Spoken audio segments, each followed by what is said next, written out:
Rolls Royce ಅನ್ನುವ company ಹುಟ್ಟು ಹಾಕಿದ್ದು ಇವನೇ ನೋಡಿ.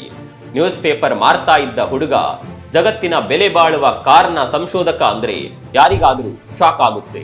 ಆತ ಇಂಗ್ಲೆಂಡ್ನ ಹೆನ್ರಿ ರಾಯ್ಸ್.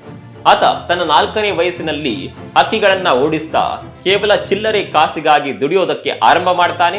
ಆತನ ತಂದೆ ಆತ 9ನೇ ವಯಸ್ಸಿನಲ್ಲಿರುವಾಗಲೇ ಸತ್ತೋಗ್ತಾರೆ.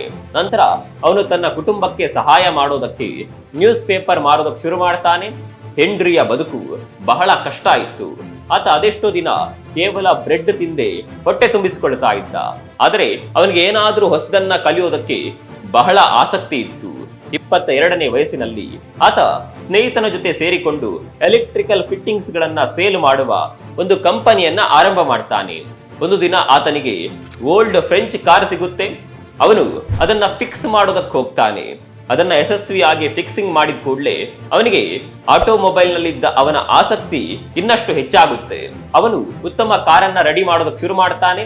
ಅದಕ್ಕಾಗಿ ಕಾರ್ ಡೀಲರ್ಸ್ ಚಾರ್ಲ್ಸ್ ರಾಯ್ಸ್ ಅನ್ನ ಭೇಟಿ ಮಾಡಿ ತನ್ನ ಅಭಿಪ್ರಾಯವನ್ನ ಹಂಚಿಕೊಳ್ತಾನೆ.